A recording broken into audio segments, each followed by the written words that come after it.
நிகழ்ச்சிக்கு உங்களை அன்போடு வரவேற்கின்றோம் நேயர்களே. சுகாதாரத்துறையோட செயல்பாடு தமிழகத்தில் திருப்தியாக இருக்கிறதா அல்லது அதிருப்தியா என்ற தலைப்பில் தான் இன்றைய ஆயுத எழுத்து நிகழ்ச்சியில் நாம் விவாதிக்க இருக்கின்றோம். இதற்கான காரணம் டெங்கு காய்ச்சல் பரவுவதில் தமிழகம் இந்தியாவிலேயே 2வது இடத்தை பிடித்திருக்கிறது. மிக அதிகமான டெங்கு காய்ச்சலுடைய பிரச்சனைகள் கேரளாவில் மிக அதிகமாக இருக்கின்றன. முதலிடத்தில் இருக்கிறது. 2ஆம் இடத்தில் தமிழகம் இருக்கிறது. கிட்டத்தட்ட 5000க்கும் மேற்பட்டவர்களுக்கு டெங்கு காய்ச்சல் தமிழகத்தில் பரவி இருக்கிறது என்பதுதான் பொதுமக்களிடையே ஒருவித அச்சத்தை என்று கூட சொல்லலாம் டெங்கு பரவுதல் குறித்து தொடர்ந்து ஏற்படுத்தி வருகிறது. இதற்காக சுகாதாரத்துறை எடுத்திருக்கக்கூடிய நடவடிக்கைகள் என்ன, சரியாக டெங்கு காய்ச்சல் பாதித்ததற்கு பிறகு மருத்துவமனையில் எடுக்கக்கூடிய நடவடிக்கைகள் ஒருபுறம், டெங்கு காய்ச்சல் பாதிக்காமல் தடுப்பதற்கு எடுத்திருக்கக்கூடிய நடவடிக்கைகள் என்ன, இப்படி பல்வேறு கேள்விகள் சுகாதாரத்துறையை நோக்கி எழுந்திருக்கின்றன. இந்த டெங்கு காய்ச்சல் பரவுதல் என்பது நேரடியான விஷயம் ஒரு பக்கம் இருந்தாலும் கூட, மற்றொரு பக்கம் சுகாதாரத்துறை சார்ந்த மற்ற பல சர்ச்சைகளும் தொடர்ந்து கொண்டே இருப்பதை பார்க்க முடிகிறது. நீட் தேர்வு பிரச்சனைக்கு இன்னும் கூட தீர்வு காண முடியாத சூழ்நிலை இருக்கிறது. உச்சநீதிமன்றத்துடைய ஆணையின்படி, இந்திய மருத்துவ கவுன்சிலுடைய ஆணையின்படி ஆகஸ்ட் 31ஆம் தேதிக்குள்ளாக மருத்துவ கவுன்சிலிங் நடத்தி முடித்தாக வேண்டும். ஆனால் இன்று வரை மருத்துவ கவுன்சிலிங் தமிழகத்தில் தொடங்காத நிலை இருக்கிறது. ஆகஸ்ட் மாதத்தில் கிட்டத்தட்ட நாம் பாதியை நிறைவு செய்திருக்கிறோம். 10ஆம் தேதி வாக்கில் நாம் இருக்கிறோம். இன்னும் கூட அதில் முடிவு எடுக்க முடியாத சூழ்நிலை இருக்கிறது. என்ன நடக்க போகிறது, மருத்துவ மாணவர்களின் நிலை என்னவாக இருக்க போகிறது என்ற கேள்விகள் எழுந்திருக்கின்றன. சுகாதாரத்துறையுடைய அமைச்சர் மீதும் பல்வேறு தரப்பட்ட குற்றச்சாட்டுகள் எழுந்திருக்கின்றன. அவர் ஒரு பார்ட் டைம் மினிஸ்டராக, ஒரு முழு நேர அமைச்சராக செயல்படவில்லை. அவருடைய வழக்குகளை கவனிப்பதற்கே அவருக்கு நேரம் சரியாக இருக்கிறது. எதிர்க்கட்சி தலைவர் குற்றம் சாட்டுவதை பார்க்க முடிகிறது. அரசியல் ரீதியான குற்றச்சாட்டுகள் ஒருபுறம், டெங்கு காய்ச்சல் ஒருபுறம், நீட் பிரச்சனை ஒருபுறம், சுகாதாரத்துறை இது அத்தனையும் எப்படி சமாளிக்கிறது? இன்றைய நிகழ்ச்சியில் பேசலாம் விரிவாக. நிகழ்ச்சியில் நம்முடைய இணையக்கூடியவர்கள் டாக்டர் ரகுநந்தன் அவர்கள், சென்னை மருத்துவக் கல்லூரியுடைய மருத்துவத்துறையுடைய பேராசிரியர் டாக்டர் ரகுநந்தன் இணைகிறார். அதே போல சமூக சமத்துவத்திற்கான மருத்துவர்கள் சங்கத்தைச் சேர்ந்த டாக்டர் ரவீந்திரநாத் அவர்கள் நம்முடைய இணைந்திருக்கிறார். அதே போல சாமான்களின் பிரதிநிதியாக திரு மதிவாணன், டாக்டர் மதிவாணன், அவரும் ஒரு மருத்துவர் அப்படின்னு புரிஞ்சுக்கிறேன், அவர் நம்முடைய இணைகிறார். அதே போல ஆளும் அரசின் சார்பாக சட்டமன்ற உறுப்பினர் திரு குணசேகரன் அவர்களும் நம்முடைய இணைந்திருக்கிறார்கள். அனைவரையும் இந்த நிகழ்ச்சிக்கு அன்போடு வரவேற்கின்றேன். டாக்டர் ரகுநந்தன் அவர்கள்ட்ட ஆரம்பிக்க நினைக்கிறேன். டெங்குல இந்த வருஷம் ஜூலை மாதம் வரைக்கும் மட்டும் எடுத்துக்கிட்டா இந்தியாவில் மொத்தம் 28,000 கேசஸ் இருந்திருக்கு. அதில் 5,500 கேஸ் கிட்டத்தட்ட தமிழ்நாட்டில் நம்ம 2வது இடத்துல இருக்கோம். அப்படின்னா சுகாதாரத்துறை செயல்பாடு குறித்து நம்ம இதை ஏன் ப்ரிவென்ட் பண்ணல, நம்ம ஏன் இது வராமல் தடுக்கலை அப்படிங்கிறது குறித்து முக்கியமான கேள்விகள் எழுந்திருக்குன்னு மறுக்க முடியுமா? முதல்ல இந்த டெங்கு காய்ச்சல் பற்றிய ஒரு விழிப்புணர்வு நம்ம மக்களிடையே தேவை. நம்ம நினைக்கிற மாதிரி டெங்கு காய்ச்சல் இது ஒரு acute viral self limiting viral infection என்று சொல்லுவோம். அதாவது ஒரு வைரல் காய்ச்சல் வந்தால் அத்தனை பேருக்கும் டெங்கு காய்ச்சலாக இருக்கணும்னு அவசியம் இல்லை. அந்த மாதிரி ஒரு டெங்கு காய்ச்சலால் பாதிக்கப்பட்டாலும் கிட்டத்தட்ட ஒரு 80-85% மக்களுக்கு செல்ஃப் நல்லாகி போயிடுவாங்க. அது ஒரு அபாயகமான நோய் என்ற இல்லை, அதை டயக்னோசிஸ் இன்னைக்கு அதனால சொல்ல டெங்கு காய்ச்சல் இருந்தாலும் நாம் பயப்பட தேவையில்லை என்றுங்கிறத முதல் point I want to sell. 2வது இது ஒரு அக்யூட் ஒரு வைரல் இன்ஃபெக்ஷன், மஸ்கிட்டோவால், இந்த ஈடிஸ் மஸ்கிட்டோவால் பரவக்கூடிய ஒரு காய்ச்சல். இப்போ நீங்கள் சாதாரணமாக பார்த்தீங்கன்னா பல காய்ச்சல் நம்முடைய ஒரு எலி ஜுரமாக இருக்கலாம், இல்லை ஒரு டைஃபாய்டு ஜுரமாக இருக்கலாம், எந்த காய்ச்சல் வேணால் இருக்கலாம். இன்றைக்கி தமிழ்நாட்டில் நம்ம டயக்னோஸ்டிக் ஃபெசிலிட்டிஸ் இன்றைக்கி ஒரு ஆரம்ப சுகாதார நிலையத்திலேருந்து மருத்துவக் கல்லூரியில் எந்த காய்ச்சல் இன்றைக்கி தமிழ்நாட்டில் பொதுமக்களிடையே எந்த காய்ச்சல் வந்தாலும் அது என்ன வகையான காய்ச்சல், நோய் நாடி கண்டுபிடிக்கக்கூடிய ஃபெசிலிட்டிஸ் இருக்கிறதால மேபி அந்த நம்பர் அதிகமாக இருக்கலாம். ஆனால் நான் சொல்கிற மாதிரி அந்த மாதிரி ஒரு காய்ச்சல் வந்தாலும் அதிலிருந்து முழுவதுமாக குணப்படுத்தக்கூடிய அத்தனை வசதிகளும் ஆரம்ப சுகாதார நிலையத்திலிருந்து மருத்துவக் கல்லூரி மருத்துவமனை வரைக்கும் 24 நீங்க சொல்லக்கூடியது எல்லாமே காய்ச்சல் வந்த பிறகு என்ன செய்யணும், காய்ச்சல் பிரிவென்டிவ் ஆஸ்பெக்ட்ஸ்லயும் பாத்தீங்கன்னா இதுல இது ஒரு யூனிக் மஸ்கிட்டோன்னு சொல்லலாம், ஒரு ஸ்மார்ட் மஸ்கிட்டோன்னு கூட சொல்லலாம். இது ஒரு சுத்தமான தண்ணீர்ல வளரக்கூடிய, இப்போ நாம் ஒரு ட்ராவல் பண்ணுறோம், ஒரு பிளாஸ்டிக் கப்பில் ஒரு டீயை குடிச்சிட்டு அப்படியே போட்டு போகிறோம், மழை வருது, அந்த பிளாஸ்டிக் கப்பில் வாட்டர் கேன் அக்குமுலேட் ஆகி அது ப்ரீட் ஆகலாம். தேங்காய் சிரட்டை, பிளாஸ்டிக், இது மாதிரி பல இதில் இந்த ப்ரீட் ஆகிறதுக்கான வாய்ப்பு இருக்குது. ஸோ அப்போது அது ஒரு பொது மக்களுடைய ஒரு விழிப்புணர்வு இதுக்கு ரொம்ப முக்கியம். இந்த நோய் தடுப்பு நடவடிக்கைகளை அரசாங்கத்துடைய பங்கு அளிப்பது முக்கியம். அதே மாதிரி மக்களுடைய ஒரு அந்த பிஹேவியரல் சேஞ்ச் என்று சொல்வார்கள். அவர்களுடைய வீட்டில் தேவை வச்சு சேமித்து வைக்கக்கூடிய தண்ணீரை மூடி வைப்பது, தேவையற்ற பொருட்களை அப்புறப்படுத்துவது, அது மாதிரி இந்த ப்ரீடிங்கை வந்து நம்ம முதல்ல கண்ட்ரோல் பண்ணினாவே இந்த காய்ச்சலை தடுப்பதற்கான முடிவு உண்டு. அது பிரைமரி. அதே மாதிரி அரசாங்க சார்பில் பார்த்தீங்கன்னா இன்றைக்கி மஸ்தூஸ் போட்டிருக்காங்க. சோர்ஸ் ரிடக்ஷன் சொல்லுவாங்க. சோர்ஸ் ரிடக்ஷன் அந்த கொசு முட்டையிட்டு வரக்கூடிய புழுக்களை அழிக்கக்கூடிய அந்த சோர்ஸ் ரிடக்ஷன் ஆக்டிவிட்டிஸ் பார்த்தீங்கன்னா இன்னைக்கு தமிழ்நாடு முழுவதும் போர்க்கால அடிப்படையில் ஒவ்வொரு மாவட்டத்திலும் கலெக்டர் தலைமையில் இதற்காக ஒரு சிறப்பு குழு அனுப்பியிருக்காங்க. போன வருஷம் வந்து நம்ம ஆண்டு முழுக்க பார்த்தது 2500 டெங்கு கேசஸ் தான். இந்த வருஷம் பாதி வருஷத்துலயே நம்ம 5000 தாண்டிட்டோம். அப்போ ஒரு லாக்ஸிட்டி இருக்கா, ஒரு சரியான விஷயம் இது நடக்கலையா அப்படிங்கிற கேள்வி. தடுப்பு நடவடிக்கைகளும் இன்னைக்கு கூட ஆய்வு நடத்தி கொண்டு இன்னைக்கு சேலம் மாவட்டத்தில் ஃபுல் டீம், ஒவ்வொரு டிஸ்ட்ரிக்ட்லயும் ஒரு டீம் இயங்கி கொண்டு இருக்கிறதுங்க. நீங்க என்னோட தகவல் தவறா இருந்தா நீங்க வந்து you can correct me. But அறிவியல் பூர்வமா என்ன சொல்லப்படுகிறதுனா வழக்கமா மழை காலங்கள்ல தான் இந்த ஏடிஸ் மஸ்கிட்டோ பரவும். ஆனா நீங்களே சொன்னது போல இன்னைக்கு அது ஒரு ஸ்மார்ட் கொசு ஆயிடுச்சு. அது கோடை காலமா இருக்கட்டும் எந்த காலமாக இருக்கட்டும் தன்னை அடாப்ட் பண்ணிட்டு வளருது அப்படின்னு. அப்ப அதுக்கு தகுந்த மாதிரி நம்மளுடைய அதுக்கான சோர்ஸ் ரிடக்ஷன் சொல்லுவாங்க. ஒண்ணு வந்து அந்த கொசு வளராம இருக்கிறதான தடுப்பு நடவடிக்கைகள் ஒண்ணு. அடுத்தது இந்த அடல்ட் மஸ்கிட்டோ இருந்தாலும் அதை வந்து இந்த புகை மூலமா அழிக்கிறதுக்கான தடுப்பு நடவடிக்கைகளும் நம்ம அரசாங்கம் தீவிரமா போர்க்கால அடிப்படையில் இன்னைக்கு நம்ம பண்ணிட்டு இருக்கோம். அதையும் மீறி காய்ச்சல் வந்தாலும் அதை ஆரம்ப நிலையிலேயே கண்டுபிடித்து அதற்கு உண்டான க்ளோஸ் மானிட்டரிங் என்று சொல்வாங்க, கண்டினியூஸ் என்று மானிட்டரிங். அது பண்றதற்கான ஸ்கூல் ஹெல்த் டீம், பிகாஸ் இது வந்து சில்ட்ரன் பாதிக்கக்கூடிய ஒரு வாய்ப்பு இருக்கு. இது வந்து தமிழ்நாட்டில் வந்து ஸ்கூல் ஹெல்த் டீம்ஸ்னு ஒன்று வச்சிருக்குவாங்க. Mobile care teams, mobile health clinics, wheels on wheels இருக்குங்க. அது இல்லாமல் செகண்டரி லெவல் ஹாஸ்பிட்டல்ஸும் நம்ம ஸ்ட்ரென்தன் பண்ணிட்டு இருக்கோம். அவங்களுக்கான ட்ரீட்மெண்ட் ப்ரோட்டோகால்ஸும் நம்ம த்ரூ அவுட் த ஸ்டேட் நம்ம பண்ணிட்டு வரோம். Okay right. நான் திரு டாக்டர் மதிவாணன் அவர்கள்ட்ட இதுதான் கொண்டு போக நினைக்கிறேன். டாக்டர் சொன்னதை கேட்டிருப்பீங்க. இதுல அரசாங்கம் பல்வேறு விஷயங்களை சொன்னாலும் இது போல டெங்கு மாதிரி வியாதிகள் வராமல் தடுப்பதில் பொதுமக்களுக்கும் பெரிய பங்கு இருக்கு. நாம வந்து விஷயங்களை வந்து தண்ணி தொட்டி எல்லாம் நம்ம திறந்து வச்சுட்டு இருந்தோம்னா அப்போ பாதிப்பு வரதான் செய்யும். அப்போ பொதுமக்களும் சேர்ந்து ஒத்துழைக்க வேண்டிய அவசியம் இருக்கு. அரசை மட்டுமே குறை சொல்லக்கூடாது அப்படின்றது அவருடைய பார்வையாக இருக்கிறது. நீங்க ஏற்கிறீங்களா? கண்டிப்பாங்க, கண்டிப்பா. அது பொதுமக்கள் ஒத்துழைச்சா தான் அது பண்ண முடியும். இப்போ பொதுமக்கள் என்னன்னா, இப்போ நம்ம ஒரு காய்ச்சல் வருது, ஒரு தலைவலி வருது, ஒரு அரிப்பு இச்சிங் வருது அப்படின்னா யாரும் ஸ்ட்ரைட்டாக ஹாஸ்பிட்டலுக்கு போகிறது கிடையாது. அது காமனாக ஒரு மெடிக்கல் ஒரு மாத்திரையை வாங்கி சாப்பிட்டுட்டு சரி பார்த்துக்குவோம் சொல்கிறது. அது அவனுக்கு நாளடைவில் வந்து காய்ச்சல் அது இருக்கத்தான் சரி இதுக்கு மேலே ஒரு பயம் வந்துடுது. அதுக்கப்புறம் தான் ஹாஸ்பிட்டலுக்கு போகிறாங்க, டெஸ்ட் எடுக்கிறாங்க, பார்த்தீங்கன்னா பாசிட்டிவாக இருக்குது. ஸோ வந்து மக்கள் வந்து கண்டிப்பாக வந்து ஒரு முன்னெச்சரிக்கையாக நம்ம உடனே மருத்துவமனைக்கு செல்ல ஆயத்தமாக்கிடணும். அது மாதிரி ப்ரிவென்டிவாக வந்து நம்ம அரசு இன்னும் கொஞ்சம் சிறப்பாக செயல்படணும். அது முன்னாள் முதல்வர் அம்மா என்னைக்கு அந்த ஜெயலலிதா அம்மா என்னைக்கு மறைஞ்சாங்களோ அதுக்கப்புறம் அரசு கொஞ்சம் மந்தமாக தான் இருக்குன்னு என்னுடைய ஒரு சாமானியனா என்னுடைய எண்ணம். அது காரணம் என்னன்னா, அதிகாரிகளை வேலை வாங்குறது அமைச்சரை கேள்வி கேட்கறது, அரசு கேள்வி கேட்கறது வந்துட்டு முதல்வர், அமைச்சரை கேள்வி கேட்கறது முதல்வர். இன்னைக்கு அந்த சூழ்நிலை வந்து ரொம்ப ஒரு மந்தமான நிலை. தமிழகத்துல இருக்கிற இப்போ அந்த அரசியல் சூழல் வந்து சுகாதாரத்துறை வரைக்கும் டெங்கு வரைக்கும் பாதிச்சிருக்குன்னு நீங்க கருதுறீங்க? இந்த போன்ற ஒரு அலட்சியம் இருக்குது, இல்ல வந்து கவனக்குறைவு இருக்குது? கண்டிப்பா.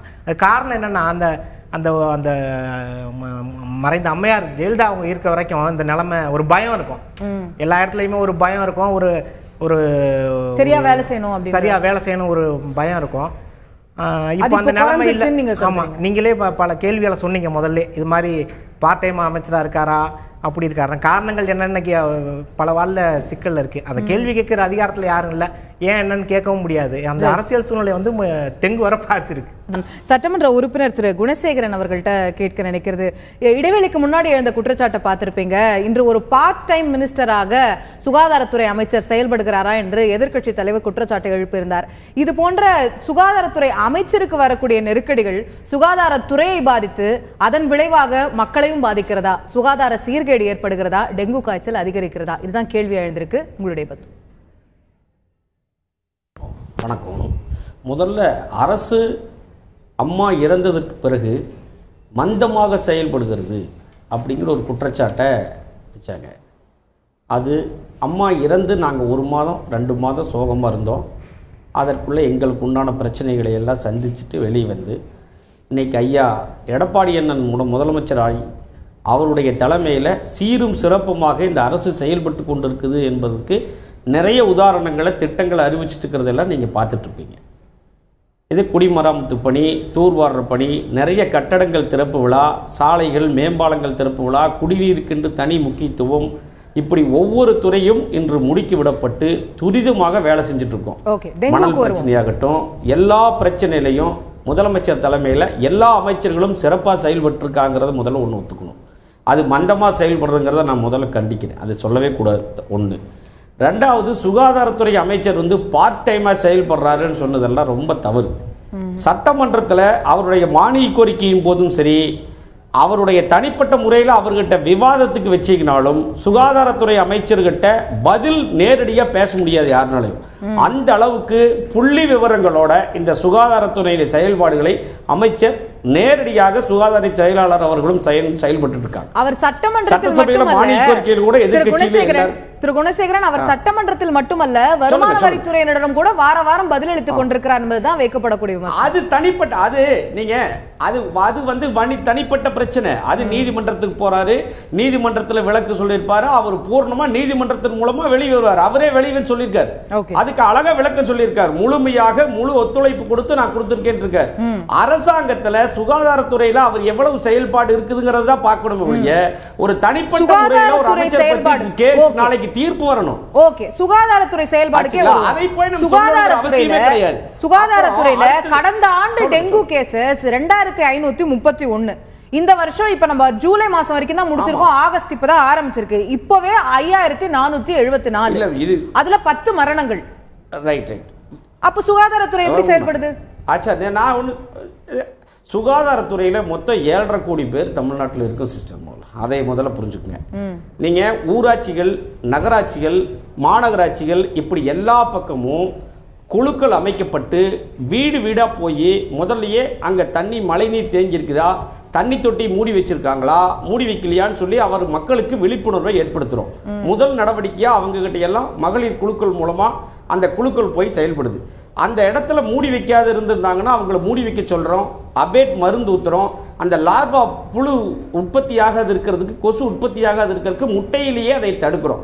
அதற்குண்டான முன்னெச்சரிக்கை நடவடிக்கையை தமிழ்நாட்டில் 25,000 பேர் அதில் பணியாற்றிட்டு இருக்காங்க. அதிகாரிகள் கட்டுப்படுத்த முடிஞ்சது. போன வருஷம் கட்டுப்படுத்த முடிஞ்சது, இந்த வருஷம் முடியலையான்றதுதான் கேள்வியா இருந்துச்சு. மக்கள் பாதிக்கு பாதி இந்த வருஷம் அதிகரிச்சிருக்கு. இன்னொரு 5 மாசம் நம்ம கடக்க வேண்டியிருக்கு. அப்படி இல்லை. இல்ல அது இல்லை. நீங்க இந்த டெங்கு காய்ச்சலை பொறுத்த வரைக்கும் சுகாதாரத்துறையில மக்களும் விழிப்புணர்வோடு சேர்ந்து நீங்க பணியாற்றினா தான் நம்ம முழுமையா அப்படி அளிக்க முடியும். இது வீட்டுக்குள்ள போய் மருந்து ஊத்த போனா ஒரு ஒரு நிமிஷம் நான் சொல்லிடுறேன். மாநகராட்சியில வீட்டுக்குள்ள போய் அந்த குழுக்கள் சார்பா பெண்கள் மருந்து ஊத்த போனா வீட்டுக்குள்ளேயே பெண்கள் விடுறது இல்ல. சீமன வாசம் அடிக்குது, தண்ணிக்குள்ள மருந்து ஊத்தாதையும் தடுத்துறாங்க. நான் ஒவ்வொரு பக்கம் போற இடத்துல எல்லாம் மாணவர்கள்ட்ட சொல்லிட்டு இருக்கேன். மாணவர்கள்ட்ட எல்லாம் ஒவ்வொருத்தரும் போய் 100 வீடு பார்த்து செக் பண்ணிட்டு என்னை போன்ல கூப்பிடுங்க தம்பி. மக்களோட அரசும் சேர்ந்து, அரசோட நீங்களும் மாணவர்களும் இணைந்து இதை பணியாற்றணும். எல்லா மக்களும் அவங்க வீட்டுல, மேடம் நான் ஒண்ணு கேட்கிறேன், உங்க வீட்டுல போய் மேல போய் நீங்க மழை தண்ணி தேங்கி இருக்குதான்னு பார்த்தது உண்டான்னு சொல்லுங்க. இங்க உட்காந்து இருக்கிறவங்க 4 பேர்ல இதை முதல்ல பாருங்க. நம்ம கிட்ட அந்த கடமை இருக்கா இல்லையா? வீட்டுக்கு ஒரு ஆளா கொண்டு நிறுத்த முடியும். யோசிச்சு பாருங்க. அப்ப நம்ம கிட்ட அந்த உணர்வு பொறுப்பு அந்த விழிப்புணர்வு அவங்களுக்கு அதை பார்க்கணும், வைக்கணும். இப்போ அது நல்ல தண்ணியில தான் இருக்கும் சார், நல்ல தண்ணியில தான் அந்த கொசு வளரும், இந்த நேரத்துல தான் அந்த கொசு வளரலன்னு உங்களுக்கு தெரிஞ்சிருக்கலாம், டாக்டருக்கு தெரிஞ்சிருக்கலாம். ஆனா மக்களுக்கு தெரியணும்ல, அதை நம்ம கொண்டு சேர்க்க வேண்டியது நாம தானே. அதுக்கோசரம் தான் ஒவ்வொரு பக்கமும் கலை உணர்வோட நாடகங்கள் நடிச்சு பண்றோம், விழிப்புணர்வு நோட்டீஸ் பிரச்சாரம் பண்றோம், பேரணி நடத்துறோம், வீடு வீடா போய் மக்கள்கிட்ட மருந்து ஊத்துறதுக்கு குழுக்கள் அமைச்சிருக்கிறோம். அரசாங்கத்தோட மக்கள், பத்திரிகைகள், ஊடகங்கள், நான் ஒண்ணு கேட்கிறேன், எல்லா பக்கமும் இருக்கிறது கமர்சியலுக்காக இத்தனை பேர் ஊடகங்கள் இருக்கிறமே, ஒரு விளம்பரம் அதுக்கு நடுவுல இந்த தமிழ்நாட்டு மக்களுக்காக ஒரு செய்தி போடுங்களேன், டெங்குக்காக விழிப்புணர்வு ஏற்படுத்துங்களேன். ஏதாவது ஒரு ஊடகம் இவ்வளவு நேரமா கடந்த 20 நிமிஷமா நம்ம அதான் பண்ணிட்டு இருக்கிறோம். நம்ம அந்த விழிப்புணர்வு தான் ஏற்படுத்திட்டு இருக்கிறோம். டாக்டரும் சொன்னாங்க, நீங்களும் சொன்னீங்க, விளம்பரத்துக்கு நடுவுல போடுங்க. மக்களுக்கு நடுவுல விளம்பரத்துக்கு நடுவுல எல்லோரும் சேர்ந்து தான் இதை அளிக்கணும். ரைட், அது ஒரு கூட்டு முயற்சி. நம்ம எல்லாரும் சேர்ந்து நாட்டு மக்கள் ஒரு கூட்டு முயற்சின்றது உங்களோட பார்வையா இருக்கு. நான் டாக்டர் ரவீந்திரநாத் அவர்கள்ட்ட கொண்டு போக நினைக்கிற விஷயம் வரேன் திரு குணசேகரன். டாக்டர் ரவீந்திரநாத் அவர்கள்ட்ட கொண்டு போக நினைக்கிறது, தமிழகத்துல பொதுவாகவே நம்ம பார்க்கும்போது இந்திய அளவில் இருக்கக்கூடிய ஹெல்த் பேராமீட்டர்ஸ்ல நம்ம பார்த்தா தமிழகம் முன்னேறிய மாநிலமாகத்தான் இருக்கிறது. தமிழகத்தில் இருக்கக்கூடிய துறைகளிலே நம்ம ஒரு அந்த மிஷினரி வந்து ஒரு வெல் ஆயில்டு மிஷினரியா சரியா போயிட்டு இருக்கிறது வந்து சுகாதாரத்துறை அப்படிங்கிறது எதிர்க்கட்சிகளாலேயே கூட பலமுறை ஒத்துக்கொள்ளப்பட்ட விஷயமா தான் இருக்கு. நம்ம 2015 வந்து ஒரு பெருவெள்ளம் ஏற்பட்ட போது அதற்கு பிறகு நோய் தொற்று ஏற்படாமல் தடுத்ததற்கு சுகாதாரத்துறைக்கு பெரிய பாராட்டுகள்லாம் வந்தது. அப்போ இது வந்து ஒரு இப்ப ஏற்பட்டிருக்கக்கூடிய ஒரு சூழல், அதை கட்டுப்படுத்த சுகாதாரத்துறை தன்னால் இயன்றதை முயற்சி செய்து வந்து கொண்டிருக்கிறது. அந்த மிஷினரி ஃபுல்லா வேலை பார்த்துட்டு இருக்கு. ஏற்கனவே அது ஒரு சரியா செயல்பட்டு வர மிஷினரிங்கிற அடிப்படையில் இப்போ அதை அவங்க சரி செஞ்சிருவாங்க அப்படின்னு ஏன் நம்ப கூடாது? அதாவது தமிழ்நாடு மற்ற மாநிலங்களை ஒப்பிடுகின்ற பொழுது கொஞ்சம் மேல இருக்கிறது உண்மைதான். அதுக்கு ஏதோ அதிமுக அரசு தான் காரணம் இல்ல. நீண்ட காலமாக இந்த அதிகாரிகள் அந்த மிஷினரி தான் நான் சொல்றேன். இல்ல மிஷினரி மட்டும் இல்ல, நீண்ட காலமா மக்கள் இருங்க நான் பேசுறேன். நீண்ட காலமாக தமிழ்நாட்டில் உள்ள ஒரு விழிப்புணர்வு, சயின்டிஃபிக் அவுட்லுக் இதெல்லாம் ஒரு முக்கியமான காரணமாக இருக்கிறது. தந்தை பெரியார், ஜீவா போன்றவர்களாம் உருவாக்கிய பகுத்தறிவு ஒரு முக்கியமான காரணமாக இருக்கிறது. சிங்காரவேலர் போன்றவர்களாம். அதுக்கு அடுத்த விஷயம் வந்து நீங்க பேசுறப்ப டாக்டர் மதிவாணன் பேசுறப்ப சொன்னாரு இந்த அரசு மந்தமாக செயல்படுகிறது. அவர் தவறா சொல்லிட்டாரு. அரசுன்னு ஒண்ணு இருக்கிறதா கேள்விக்குறி. இந்த அரசு ஒண்ணு இல்லன்னு சொல்றேன். தமிழ்நாட்டுல அரசு ஒண்ணு இருந்தா அப்படி நம்ம சொல்ல இல்ல இல்ல ஏன் சொல்றேன்னாக்க இன்னைக்கு வந்து திரு குணசேகரன் ஒரு நிமிஷம் அவரோட வார்த்தை ஒரு முழுமையா அவரோட சென்டென்ஸை கம்ப்ளீட் பண்ணிட்டோம். நீங்க கண்டிப்பா அதுக்கு பதில் சொல்லலாம். கம்ப்ளீட் பண்ணிட்டோம். இல்ல அரசு செயல்படுற போது இதுக்கு முன்னால இருக்கிற அரசு முதலமைச்சர் அவங்க காரணம் இவங்க காரணம் சொல்றாங்க. நல்லது நடக்கிறப்ப பாராட்டணும்ல. நிச்சயமா இல்ல இந்த வெள்ள பாதிப்புக்கு பிறகு நீங்க நீட் விலக்கு பெற்று கொடுத்தீங்களா? நம்ம நீட்டுக்கு போவோம். திரு குணசேகரன் கண்ணெல்லாம் மஞ்சள் சார். இல்ல இப்போ பதிவு செஞ்சோம். நம்ம ஒரு நிமிஷத்துக்கு முன்னாடி பதிவு செஞ்சது வெள்ள பாதிப்பும் போது சுகாதாரத்துடைய செயல்பாடு அனைவராலும் பாராட்டப்பட்டது. எதிர்க்கட்சிகளும் சேர்ந்து பாராட்டினாங்க. அடுத்த வார்த்தை அது விஷயம் இல்ல. அடுத்த அந்த அம்மா முதல் அடுத்த வார்த்தையே இல்ல. அது குணசேகரன் நான் அத சொல்லலாம் தான் இல்ல. அத வர திரு குணசேகரன் டாக்டர் ரவீந்திரநாத் சில குற்றச்சாட்டுகளை முன்வைக்க முயற்சி செய்றாரு. அவர் முழுமையா அவர் குற்றச்சாட்டுகளை சொல்லட்டும். நீங்க முழுமையா உங்களுடைய பதில்களை அளிக்கலாம். நம்ம இப்படி மாறி மாறி போயிட்டே இருந்தா புரியாது. Yes please doctor. தமிழக அரசுங்கிறது நீ பாத்தீனாக்க மத்திய அரசால் கட்டுப்படுகிட்டு ஒரு 5 நடக்கக்கூடிய ஒரு அரசாக தான் இருக்கிறது. சுயமாக எதையுமே செய்யறதில்லை. ஒரே ஒரு மிகப்பெரிய சாதனை செஞ்சதுனாக்க சட்டமன்ற உறுப்பினர்களுக்கான சம்பளத்தை வந்து 2 மடங்கு கூட்டிக்கிட்டது தான். சாதாரண மக்களுக்கான விஷயங்களை கவனமே செலுத்தலை. அதுக்கடுத்து வந்து நீங்கள் சென்றாண்டு வந்து வெள்ளத்தால் பாதிக்கப்பட்ட மக்களும் சேவை செஞ்சான்னு சொல்றீங்க. அதில் வந்து உண்மை இருக்கான இருக்கு. ஆனால் அதுவே மிக மோசமான நிலைமையை உருவாக்கிச்சு. எப்படின்னாக்க நீங்கள் இப்போ அந்த இதில் வந்து பார்த்தீங்கன்னாக்க பல இடங்களில் கேம்ப்ஸ் நடத்தினாங்க. அப்போ அந்த கேம்ப்ஸில் பெண்களுக்கு எந்த விதமான வசதியுமே இல்லை. இது வந்து எல்லா செய்தித்தாலும் வந்துச்சு. மிக மோசமான எல்லா இடங்கள்லயும் விமர்சனங்கள் இருக்கு. எல்லாமே விமர்சனங்கள் இருக்கு. ஏன்னா ஒரு முழுமையா நல்லா பண்ணிட்டான்னு சொல்லக்கூடாது. பிறகு ஒரு வாரம் தண்ணி தேங்கி நின்ன பிறகு நோய் தொற்று ஏற்படாமல் பாதுகாக்க டாக்டரே பாராட்டி இருக்கிறீங்க. எல்லாருமே நம்ம வந்து சொல்லி அதை நான் வந்து மறுக்கவே இல்லை. அது காரணம் தமிழ்நாட்டில் உள்ள ஹெல்த் சிஸ்டம் மருத்துவ செய்த மிகப்பெரிய அர்ப்பணிப்பான சேவை. இதெல்லாம் வந்து மாற்றுக்கட்டே கிடையாது. ஆனாலும் கூட இன்றைக்கு வந்து இந்த அரசு செயலிழந்து போயிருக்கிறது என்பதே அவருடைய கருத்து. இன்னைக்கும் கூட உதாரணத்துக்கு இன்னைக்கு அமைச்சர் என்ன சொல்றாரு, ஜிகா வைரஸ் தமிழ்நாட்டில் இருக்குன்னு யாராவது எதிர்க்கட்சிகள் கண்டுபிடிச்சு சொன்னாங்களா? அரசாங்கமே சொல்லணும். அரசாங்கம் மறைக்கிறதுன்ற குற்றச்சாட்டு அடிக்கடி அவங்க மேல வைக்கப்படுது. ஆனா தர்மபுரியில ஒரு PHCல ஐடென்டிஃபை பண்ணப்பட்டு ஒரு உலக அளவுல இருக்கிற ஜிகா வைரஸ் நம்ம இன்னைக்கு அதை சரி பண்ணிருக்கோம், கியூர் பண்ணிருக்கோம்னு சுகாதாரத்துறை சொல்லுது. அப்போ ஒரு வெளிப்படையான அப்ரோச் தான் அவங்க எடுத்துட்டாங்க. ஜிகா வைரஸ்ல முற்றிலுமா அவங்க சரி பண்ணிட்டாங்கன்னு சொல்ல முடியாது. ஒரு கேஸ் இல்ல, அந்த கேஸை அவங்க கியூர் பண்ணிருக்காங்க. அது அரசே தான் வெளியே கொண்டு வந்திருக்காங்க. ஜிகா வைரஸ்ல இறப்பு வராதுங்க. அவர் சொல்ல வாதம் தவறு. விஜயபாஸ்கர் சொல்ல தவறு. அதுல என்ன வரலானாக்க அதிகபட்சம் பெண்களுக்கு வந்து முதல் 3 மாதத்துல ஜிகா வைரஸ் இன்ஃபெக்ஷன் வச்சாங்க. பிறக்கக்கூடிய குழந்தைகள் சின்ன தலையோட பிறக்கும், மூளை வளர்ச்சி பாதிக்கும், அதனால எதிர்காலத்தில் பாதிப்பு வரும். அதே மாதிரி அடல்ட்ஸ் வந்துச்சுனாக்க அதுல கில்லியன் பேரி சிண்ட்ரோம் வரலாம். அதனால வந்து நீண்ட காலத்துக்கு பிறகு இறப்பு வாய்ப்பு இருக்கு. அதெல்லாம் ரொம்ப ரேர் தான். இந்த டெங்கு காய்ச்சலுடைய இறப்பு ஒப்பிடுற பொழுது ஜிகா வைரஸ் பாதிப்பு வந்து குறைவு. அதெல்லாம் குணப்படுத்தி அனுப்பினோம் அவர் சொல்றாரு. அதுக்கடுத்து இது டிப் ஆஃப் த ஐஸ்பர்க் மாதிரி தான். அதாவது எப்படின்னாக்க கடலில் இருக்கக்கூடிய பனி பாறையில வந்து பாத்தீங்கன்னாக்க மேல சின்ன முனை மட்டும் தான் தெரியும். அடியில் பூமியில மிகப்பெரிய பாறை இருக்கும். அந்த மாதிரி பாத்தீங்கன்னா டெங்கு காய்ச்சல் இப்ப 5000 கேஸ்னாக்கா அது கிட்டத்தட்ட பாத்தீங்கன்னா 1,50,000 மேல பாதிப்பு இருக்கும். ஏன்னா வந்து அதுல ஏசிம்டமேட்டிக் கேசஸ் எல்லாம் இருக்கு. அதே மாதிரி ஜிக்கா வைரஸ்லயும். அதுக்கடுத்து பாத்தீங்கன்னா விஜயபாஸ்கர் மத்திய அமைச்சர் பேசின பொழுது சமீபத்தில் சொன்னார், கியூபா மாதிரி நாங்க முன்னேறிக்கோம்னு சொல்லி உதாரணம் காமிச்சாரு. கியூபா மாதிரி முன்னேறினாக்க டெங்கு காய்ச்சல் வந்து கியூபா மாடல் நீங்க கடைபிடிச்சிருக்கீங்களா? இப்ப பேர்கால தாய்மார்கள் இறப்பு வீதம் பச்சில குழந்தைகள் இறப்பு வீதம் ஒப்பிடுற பொழுது நாங்க கியூபா மாதிரி முன்னேறி சொன்னாரு. கியூபா இன்ஃபன்ட் மார்டாலிட்டி ரேட்டும் மெட்டர்னல் மார்டாலிட்டி ரேட்டும் இந்தியாவிலே தமிழ்நாடு வந்து ஒரு சிறந்த நிலையில அதெல்லாம் இல்லைன்னு சொல்லல, அதெல்லாம் இல்லைன்னு சொல்லல. ஆனா என்னன்னாக்க இன்னைக்கு வந்து 2006ல வந்து கியூபால டெங்கு காய்ச்சல 10,000 பேர் பாதிக்கப்பட்டாங்க. ஆனா இறந்தது 15 பேர் தான். ஆனா இந்த ஆண்டு பாத்தீங்கன்னா தமிழ்நாட்டுல வந்து டெங்கு காய்ச்சல் 5000 பேருக்கு மேல பாதிக்கப்பட்டிருக்காங்க. ஆனா இறந்தது வந்து 76 பேரு. 10 இறப்புகள்னா அரசாங்கம் வந்து இறப்புகளை வந்து தவறா சொல்லுது. 2013 தமிழ்நாட்டுல வந்து 6122 கேஸ் டெங்கு கேஸ் வந்திருக்கு. ஆனா இறப்புன்னு பார்த்தா ஒண்ணுமே இல்ல. அவங்க வந்து இந்த புள்ளிவிவரங்கள் பதிவு சொல்ற புள்ளிவிவரங்கள் எதோடையது இல்ல அரசு புள்ளிவிவரங்கள் வேறையா சொல்லுது. அதுதான் சொல்றேன், அரசாங்கமே புள்ளிவிவரங்கள் சொல்றது இல்லைன்னு சொல்ல வரேன். இப்ப வந்து நீங்க சொல்ற புள்ளிவிவரங்கள் எந்த சோர்ஸ்ல? இது வந்து 29/2015 ஹிந்துஸ் செய்தித்தாள்ல வந்த பத்திரிகை செய்தி. நீங்க பத்திரிகை செய்திகள் சொல்றீங்க, நம்ம மத்திய அரசாங்கம் வெளியிட்ட புள்ளிவிவரம் படி தானே போகும். மத்திய அரசாங்கத்தை யார் புள்ளிவிவரங்களை சொல்லும்? மாநில அரசு தான் சொல்லும். மாநில அரசாங்கம் பல இறப்புகளை மாற்றி சொல்லுது. அப்படி நீங்க குற்றச்சாட்டு வைக்கிறீங்க. ஆமா, பயங்கர குற்றச்சாட்டு சொல்றாங்க. நாங்க டிரான்ஸ்பரண்டா இருக்கோம். இப்ப ஜிகாவை நாங்க தானே முன் வந்து சொன்னோம். இல்ல, ஜிகாங்கிற வைரஸ் இதை வந்து கண்டுபிடிச்சாங்க சொல்றதை நாங்க வந்து ஏற்றுக்கொள்ள மறுக்கவில்லை. ஆனால் பல காலகட்டங்களில் பாத்தீங்கன்னா பன்றி காய்ச்சல் இருந்தா நிமோனியான்னு போட வேண்டியது, டெங்கு காய்ச்சல் போட்டாக்க வைரஸ் காய்ச்சல் இருந்தாலும் போட வேண்டியது. இந்த மாதிரி டயக்னோசிஸ் மாத்தி போடுற போக்குலாம் இருக்கு. அதே மாதிரி காலராவில் இருந்தாக்க கார்டியாக் அரெஸ்ட்ல இருந்தாலும் போடுறது, இதெல்லாம் தமிழ்நாட்டில் இருக்கு. அது மிக மோசமான நிலைமை. ஒரு அந்த புள்ளி விவரங்களை மாற்றி சொல்கிறார்கள் சுகாதாரத்துறையினர். Sir with due respect to him, அவருடைய அப்சர்வேஷன்ஸ் அவர் சொல்லியிருக்காருங்க. நான் எங்களுடைய அப்சர்வேஷன்ஸ் நான் நேயர்கள்கிட்ட பகிர்ந்துக்கிறேன். நான் வந்து தமிழ்நாட்டில் உள்ள அத்தனை மாவட்டங்களும் ஒரு சின்ன குக்கிராமத்திலிருந்து ஒரு மெடிக்கல் காலேஜ் இன்டென்சிவ் கேர் வரைக்கும் நாங்கள் through out the state last few years நம்ம சர்வே பண்ணிகிட்ருக்கோம். ஃபீல்டில் களத்தில் இறங்கி என்ன மாதிரி ஆக்டிவிட்டீஸ் பண்ணிகிட்ருக்கோன்னு சொல்கிறோம். ஸோ அப்படி பார்க்கும்பொழுது நீங்களே சொன்னீங்க, இன்றைக்கி இந்தியாவிலேயே ஹெல்த் சுகாதாரத்துறை ஆக்டிவிட்டீஸ் பொறுத்த வரைக்கும் தமிழ்நாடு வந்து ஒரு ரோல் மாடலாக செயல்பட்டு கொண்டிருக்கின்றது.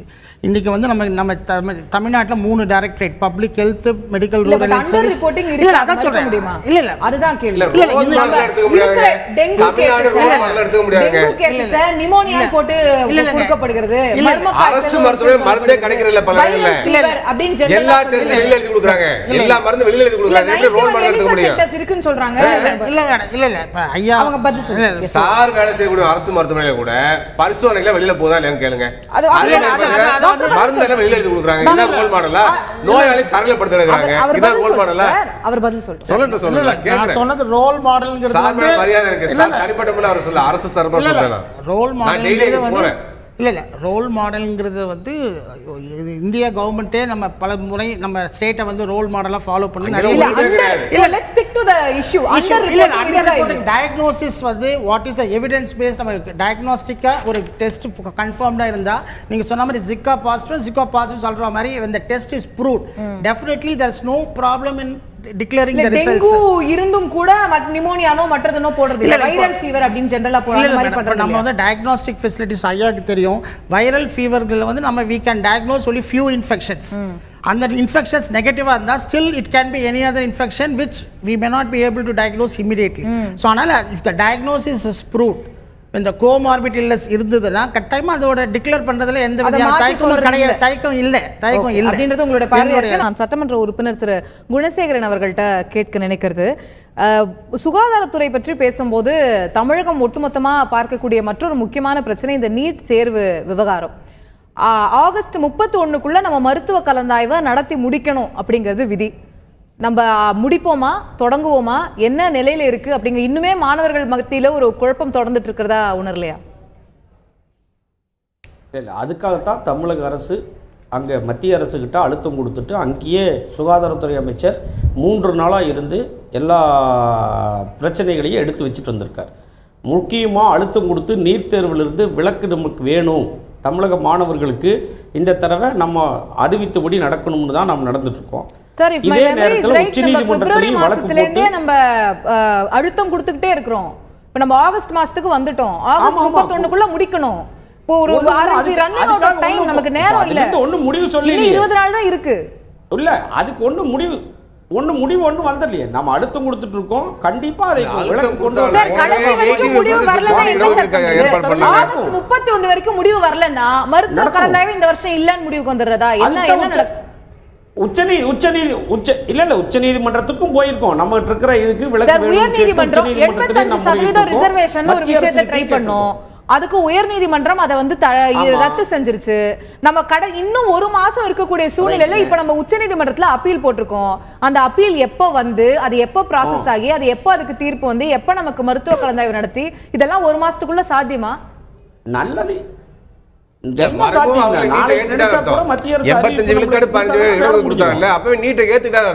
நாடகம் நடத்துறாங்க தமிழ்நாட்டுல. நாங்களும் விலக்கு பெறோம் கடைசி டிராமா கிடையாது, அதெல்லாம் கிடையாது. ஏனுங்க ஏத்துக்கிட்டீங்க?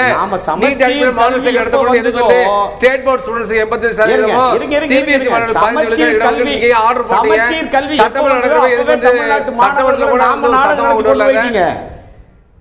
தயவு செய்து பேசாம இருங்க. அம்மா அப்பவே சமச்சீர் கல்வி போனவங்க என்ன நீதிமன்றத்துக்கு அப்பவே போய் அம்மா சமச்சீர் வேண்டான்னு அவ்வளவு தடவை முறையிட்டாங்க. நாம இன்னைக்கு மாணவர்களுடைய கல்வி தரன் கூட இன்னைக்கு போட்டி வச்சுட்டு நம்ம நாடகம் நடத்திட்டு இருக்கிறோம். நாம சொல்ல நாங்க கோர்ட்டுக்கும் போறோம், நீதிமன்றத்துக்கிட்ட தமிழக மாணவர்களுக்காக அழுத்தம் கொடுத்துட்டு இருக்கோம். எங்களுக்கு விசாரணை நீதி கிடைக்கணும்னு சொல்றோம். மத்திய அரசு கிட்ட போய் முதலமைச்சரும் சரி சுகாதாரத்துறை அமைச்சர் எல்லாரும் போய் அழுத்தம் கொடுத்து கொண்டு 3 நாளா அதுக்காக தான் நாங்க போராடிட்டு இருக்கோம். என்னுடைய கேள்வி ரொம்ப எளிமையானது. பிரதமரை சந்திச்சிருக்கீங்க, மத்திய அமைச்சர்களை சந்திச்சிருக்கீங்க, உச்சநீதிமன்றத்தில் வழக்கு தொடர்ந்திருக்கிறீங்க, எவ்ரிதிங் ஃபைன். நான் 12ஆம் வகுப்பு எழுதிட்டு டாக்டர் ஆகணும்ன்ற கனவோட காத்து கொண்டிருக்கக்கூடிய ஒரு தமிழக மாணவன், ஒரு நான் சிபிஎஸ்சியா இருக்கலாம், சென்ட்ரல் போர்டா இருக்கலாம், நான் 200க்கு 200 வாங்கியிருக்கலாம், இல்ல 150 வாங்கியிருக்கலாம். எனக்கு கலந்தாய்வு எப்ப நடக்கும், நான் என்ன பண்ணணும், எனக்கு என்ன பதில், எனக்கான தெளிவு இருக்கா? கூடிய விரைவில் சீக்கிரம் வந்துரும். சீக்கிரம் நான் எதிர்பார்த்து மத்திய அரசு நல்ல தீர்வு கிடைக்கும்னா நம்ம இந்த மாத இறுதிக்குள்ள முடிக்கணும். இந்தியா முழுவதும் எல்லா மாநிலங்களும் கலந்தாய்வு நடத்தி முடிச்சாங்க. ஓ நம்ம ஸ்டேட்ல வேற நம்ம நீட்டை ஏத்துக்கிட்டு நடத்தி முடிக்கணும். இல்ல நீட் கிடையாதுன்ற வந்து விலக்க முழுமையா பெறணும். ரெண்டும் இல்லாம இப்படி இழுத்துக்கிட்டே போனா நம்ம என்ன பண்ண முடியும்? ஏதோ ஒரு முடிவுக்கு வரணும்ல. ஓ அந்த பங்கு மத்திய அரசுக்கும் இருக்கு, நீதிமன்றத்திலையும் போட்டிருக்கோம். அந்த 2 பக்கம் நம்மளுக்கு நியாயம் கிடைக்குன்னு தான் நம்ம எதிர்பார்த்து கொண்டிருக்கோம். இல்ல இப்போ நீட் தேர்வே வேண்டான்னு சொல்லி அம்மா சொன்னது உண்டு. ஆமா, அம்மா தான் சொன்னாங்க. நீட் தேர்வு வேண்டாம் 2 ஆண்டுகளுக்கு இல்ல 2 ஆண்டுகளுக்கு விலக்கு கிடைத்தால் தமிழக மாணவர்கள் தன்னுடைய கல்வித்திறனை வளர்த்திக் கொண்டு இந்தியாவில் இருக்கிற அத்தனை மாநிலத்திலும் தமிழக முதலிடத்தில் நிரந்தர விலக்கு தான் வேணும். 2 வருஷத்துக்கு விலக்கு தேவையில்லை எங்களுக்கு. நீட்டிலிருந்து நிரந்தரமாக தமிழக அரசுடைய கட்டுப்பாடு விலக்கு தான் தேவை.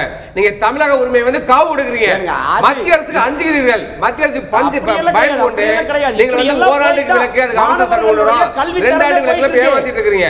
நீங்க தமிழ்நாட்டுல 175 மார்க் மாணவன் உங்க பிரபல ஆட்சி விட்டு போங்க, எல்லாரும் ராஜினாமா பண்ணுங்க. மாணவர்களுக்கு தகுதி இருக்குதுங்க. நீங்க தயவு செய்து தகுதி இருக்குங்க. தகுதி இருந்தாலும் கூட எங்களுடைய இடங்களுக்கு மத்திய அரசு திணிக்க கூடாது. நீங்க நுழைவு நீங்க ஆட்சியில நீடிக்கிறதுக்காக மத்திய அரசு மிரட்டுகிறது, அது பணிந்து போறீங்க. ஓகே, இல்ல அவர் பதில நீங்க நான் மதிவாணன் அவர்களுடைய கருத்து கேட்க வேண்டியிருக்கு. சுருக்கமா இதுக்கு அரசியலுக்கு இதுக்கு என்ன சார் சம்பந்தம்? இது அரசியல் தான். மத்திய அரசு மிரட்டல் நீங்க பயப்படுறீங்க. நீட்ல இருந்து முழு விலக்கு பெறது பதிலா ஓராண்டு விலக்கு 2 ஆண்டு விலக்கு பேசுறீங்க. நலம் முக்கியம். கல்வித்துறை பொறுத்த வரைக்கும் அம்மா காலத்துல தான் 10 இந்த 7-8 வருடத்துல நீங்க நடுவுல குறுக்கிட்டே இருந்தா அவரோட பதில் தெரியாது. எஸ், சுருக்கமா திருகுணசேகரன் ப்ளீஸ். நீங்க கல்வித்துறை பொறுத்த வரைக்கும் அம்மா காலத்துல தான் கிட்டத்தட்ட பல்லாயிரக்கணக்கான கோடிகளை ஒதுக்கி நம்ம இது கல்வித்துறையில முதன்மையை கொண்டு வரதுக்கான முயற்சிகள் எடுத்து போயிட்டு இருக்கோம். நீங்க சமச்சீரை கொண்டு வந்து ஒரு பிரச்சனையாச்சு, நுழைவுத் தேர்வை கட் பண்ணி மக்களை மாணவர்கள் இது பண்ணோம். இன்னைக்கு என்ட்ரன்ஸ் இல்லாத போனதுனால நீட் தேர்வு வேண்டாம் சொல்லி ஒரு பக்கம் நீதிமன்றத்திற்கு சென்று கொண்டிருக்கிறோம்.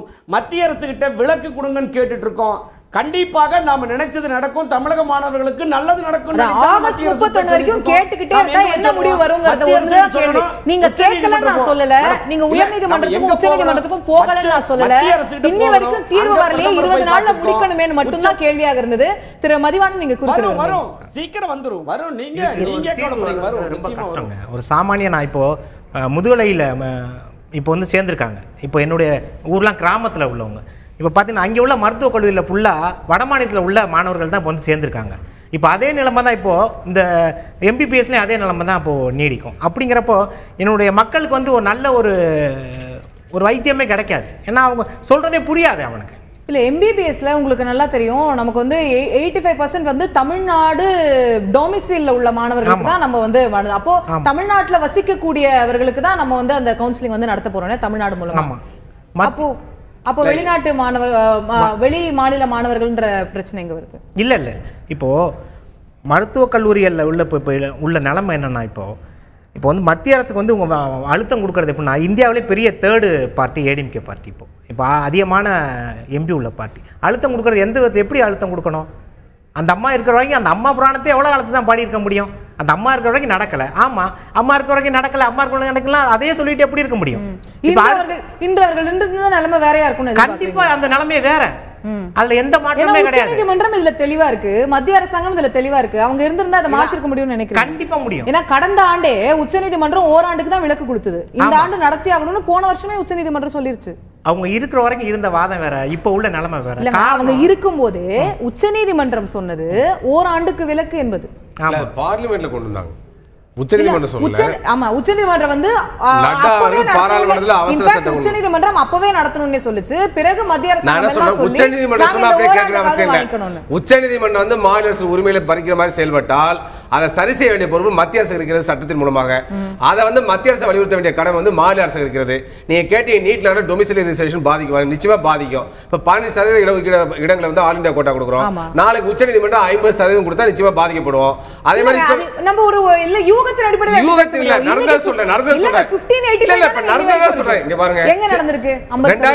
வரையும் உயர் சிறப்பு மருத்துவக் கல்லூரியில் DMCHல 100% இடங்கள் நம்ம தான் வச்சிருந்தோம். சென்ற ஆண்டு 2015 வந்து உச்சநீதிமன்றம் சொல்லி 100% ஓபன் விடு, டொமிசைல் ரிசர்வேஷன் வச்சு விடான்னு சொல்லிச்சு. இப்ப தமிழ்நாடு பாதிச்சிருச்சு. 2010 சொல்றேன். இப்ப வந்து என்னன்னாக்க 2005 வரையும் PGல 25% தான் ஆல் இந்தியா கோட்டா கொடுத்தோம். அதே மாதிரி 2006ல இருந்து 50% கொடுக்குறோம். அதே மாதிரி MBBS செய்யக்கூடாது இல்ல. ஏன்னா 1985 வழங்கப்பட்ட ஒரு தீர்ப்புல என்னன்னாக்க இந்தியாவில் உள்ள எல்லா மருத்துவ நிலையங்களும் ஆல் இந்தியா லெவலில் ஓப்பனா தான் இருக்கும்னு சொல்லியிருக்காங்க. அதாவது இன்னைக்கு வந்து சமச்சீரற்ற வளர்ச்சி உங்களுக்கு 15% நீங்க வந்து ஆல் இந்தியா கோட்டா கொடுக்கணும் உச்சநீதிமன்றம் சொல்லியிருக்கு. நாளைக்கு பறிக்காங்கிற உத்தரவாதம் கிடையவே கிடையாது. அதனால அவ்வாறு நீதிமன்றம் பறிச்சு அதை பாதுகாக்க வேண்டிய மாநிலத்தின் பாதுகாக்க வேண்டிய பொறுப்பு மத்திய அரசுக்கு இருக்கு, மாநில அரசுக்கு இருக்கு. இந்த நீட்டு துணை தேர்வு மாநில அரசு உரிமை பாதிக்குது. எப்படி பாதிக்குதுனாக்க இப்ப அவர் சொன்னார் இல்லையா, தமிழ்நாட்டில் உள்ள டீம்டு யூனிவர்சிட்டி சென்ற ஆண்டு சேர்ந்ததெல்லாம் பார்த்தீங்கன்னா வெளி மாநில மாணவர்கள் தான் 85% மேல. இந்த ஆண்டு தமிழ்நாடு மாணவர்கள் வெளி மாநில மாணவர்கள் தான் அதிகமாக சேருவாங்க. ஏன்னா நீட்ல வந்து யூபி மாணவர்கள் வந்து 400 மார்க்குக்கு மேல 11,000 பேர் வாங்கியிருக்காங்க. அதே மாதிரி அதுக்கு அடுத்து கேரளா 9,000 பேருக்கு மேல பாஸ் பண்ணி வந்து 400 மார்க் மேல வாங்கியிருக்காங்க. அதே மாதிரி அடுத்து டெல்லி அவங்க வந்து 5,000 பேருக்கு மேல வாங்கியிருக்காங்க. தமிழ்நாட்டில் வந்து 740 மார்க்குலாம் வாங்கியிருக்காங்க. அப்ப டீம்டு யூனிவர்சிட்டி யார் அதிகமாக சேருவா? பணம் உள்ள வட மாநிலத்திலும் கேரளாக்காரங்களும் மற்றவர்கள் சேருவாங்க.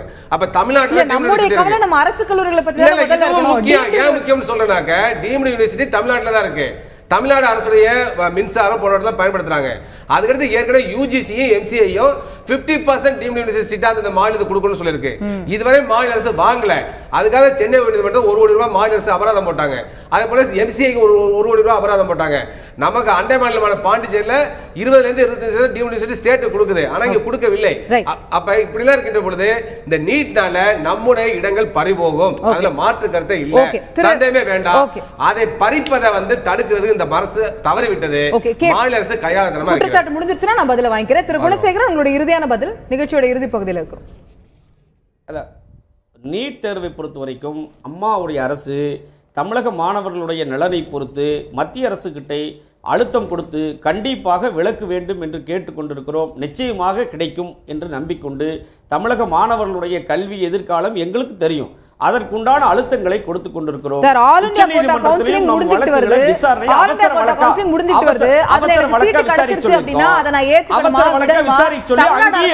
நடக்குமா நடக்காதா, எப்ப நடக்கும், எவ்வளவு கேள்விகள், இந்த 85% இருக்கா இல்ல 15% இருக்கா, சிபிஎஸ்இ மாணவர்களுக்கு வேறு கவலைகள், சென்ற ஸ்டேட் போர்டு மாணவர்களுக்கு வேறு கவலைகள், எவ்வளவு ஒரு இடியாப்ப சிக்கலை நம்ம இதை நிப்பாட்டிருக்கோம் அப்படின்னு பார்க்க வேண்டாமா? அழுத்தம் கொடுக்கணும். உண்மைதான். அவசர வழக்கா உச்சநீதிமன்றத்திலையும் வழக்கு விசாரணைக்கு எடுத்து விசாரிச்சு நம்மளுக்கு தீர்ப்பு கிடைக்கும் நம்புறோம். மத்திய அரசு நம்மளுக்கு கண்டிப்பா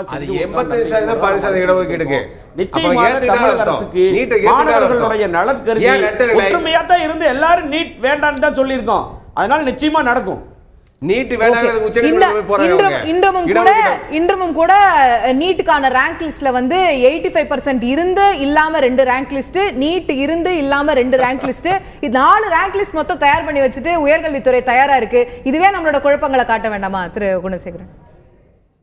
இல்ல அது நம்ம எல்லாத்துக்கும் தயாரா இருக்கோம்னு சொல்றோம். நீங்க உச்சநீதிமன்றத்துக்கு போலாம், உச்சநீதிமன்றத்தில் வழக்கு தொடர்ந்திருக்கோம், மத்திய அரசு கிட்ட போய் நம்மளுடைய அழுத்தத்தை கொடுத்து கேட்டிருக்கோம். 2 பக்கம் கேட்க வேண்டிய கடமை மாநில அரசு உண்மையாக கேட்டுக்கொண்டு இருக்கிறது. அதற்கு அடுத்ததுக்கு தயாரா இருக்கிறோம். அது ஆல்டர்னேட்டா நாம் தயாரா இருக்க வேண்டாமா? தொடர்ந்து அழுத்தம் கொடுக்கிறோம் என்பதுதான் பதிலாக இருக்கிறது. ஆகஸ்ட் 31க்கு பிறகு அதற்கு முன்னால் உண்மையாக நம்ம பொறுத்து பார்க்கலாம். அதற்கு பிறகு நிச்சயமாக விவாதங்கள் தொடர இருக்கின்றன. நான் டாக்டர் ரகுநந்தன் அவர்களுடைய இறுதியான விஷயமா கேட்க விரும்புறேன். ரொம்ப ஷார்ட்டா என்னுடைய நிகழ்ச்சியை முடிக்க வேண்டியிருக்கு. பட் இன்றைக்கு எனக்கு வந்து ஒரு காய்ச்சல் இருக்கு, ஒரு ஃபீவர் இருக்கு அப்படின்னா உடனடியாக நான் செய்ய வேண்டிய விஷயங்கள் என்ன? 1 2 3 ரொம்ப குயிக்கா. ஆக்சுவலாக நான் முதல்ல சொன்ன மாதிரி இந்த டெங்கு காய்ச்சல்ங்கிறது வந்து ஒரு சாதாரண ஒரு வைரஸ் காய்ச்சல். முதல் 3 நாட்கள் 4 நாட்களுக்கு 102 டிகிரி மேலே அந்த ஃபீவர் அடிச்சுட்டு தான் இருக்கும். ஸோ நம்ம அதற்கு உண்டான காய்ச்சல் குறைக்கிறதுக்கான பேரஸ்டமால் மாத்திரைகள் இல்லை அந்த குளிர் நீரில் துணியை எனக்கு இப்போ காய்ச்சல் வந்துருச்சு, நான் என்ன பண்ணணும்? நான் நேரா எங்க போகணும், என்ன டெஸ்ட் பண்ணணும்? கட்டாயமாக நீங்கள் தயவு செய்து அனைத்து அரசாங்க மருத்துவமனைகளும் உங்களை கவனிப்பதற்கு தயாராக இருக்கின்றன. ஆனால் உங்களுக்கு காய்ச்சல் என்ன, அருகில் உள்ள அரசாங்க மருத்துவமனைக்கு சென்ற அந்த நோய்க்கான அறிகுறிகளை பார்த்துவிட்டு டயக்னாஸ்டிக் ஃபெசிலிட்டிஸ் எல்லா மருத்துவமனைகளும் இலவசமாக 24/7 இப்போ இன்றைக்கி அரசாங்க ராஜீவ்காந்தி அரசு பொது மருத்துவமனையில் 24/7 ஃபீவர் கிளினிக் ரன் பண்ணிகிட்ருக்காங்க. அதற்கு உண்டான சிறப்பு வார்டுகள் இருக்கின்றன, டயக்னாஸ்டிக் ஃபெசிலிட்டிஸ் இருக்குது. தேவைப்பட்டால் பிளட் ப்ராடக்ட்ஸு இல்லை இன்டென்சிவ் கேர் ஃபீவருக்காக தனியாக ஒரு intensive care unit 10 bedded ICU வச்சுருக்கோம். அதனால் தயவுசெய்து பொதுமக்களுக்கு நம்ம சொல்ல வேண்டியது என்னென்றால், உங்களுக்கு காய்ச்சல் ஏற்பட்டால் உடனடியாக அருகில் உள்ள அரசாங்க மருத்துவமனைக்கு சென்றால் நாங்கள் உங்களை கவனிப்பதற்கும் வைத்தியம் செய்வதற்கும் தயாராக இருக்கிறோம். சரியான ஒரு வழிகாட்டுதல் இருக்கிறது என்பதை தெரிவித்துக் கொள்கிறேன். நிகழ்ச்சி தற்போது நிறைவு செய்தாக வேண்டியிருக்கிறது. டெங்கு காய்ச்சல் ஒருபுறம், நீட் தேர்வு ஒருபுறம், மற்ற குற்றச்சாட்டுகள் ஒருபுறம் என்று சுகாதாரத்துறைக்கு பல்வேறு தரப்புகளிலிருந்தும் பிரச்சனைகள் நிச்சயமாக வரிசையாக இருப்பதை நாம் பார்க்க முடிகிறது. அதற்கெல்லாம் உரிய விஷயங்கள் செய்யப்பட்டு வருகின்றன, நடவடிக்கை எடுக்கப்பட்டு வருகிறது என்பது அரசுடைய விளக்கமாக இருக்கிறது. அது நடக்கவில்லை என்பது மற்ற எதிர்க்கட்சிகளுடைய குற்றச்சாட்டாக இருக்கிறது. இந்த டெங்கு காய்ச்சலை பொறுத்தவரை யார் ஒருவருக்கு எங்கு காய்ச்சல் இருந்தாலும் உடனடியாக மருத்துவரை அணுகுங்கள், முடிந்தால் அரசு மருத்துவமனைகளை அணுகுங்கள், ஆரம்ப சுகாதார நிலையங்களை அணுகுங்கள். அங்கு சரியான வழிகாட்டுதல்கள் வழங்கப்படும். தானாகவே மாத்திரைகள் உட்கொள்வதோ தானாகவே வைத்தியம் பார்த்துக் கொள்வதையோ மக்கள் தவிர்க்க வேண்டும். அதே போல இந்த கொசு பரவாமல் தடுப்பதற்கு நம்பாலான விஷயங்களை பொதுமக்கள் செய்ய வேண்டும் என்பதும் கோரிக்கையாக வைக்கப்படுகிறது. நிகழ்ச்சியில் கலந்து கொண்டு கருத்துக்களை தெரிவித்த அனைத்து விருந்தினர்களுக்கும் நன்றி. பார்த்த உங்களுக்கும் நன்றி நேயர்களே. தொடர்ந்து இணைந்திருங்கள் தந்தி தொலைக்காட்சியுடன்.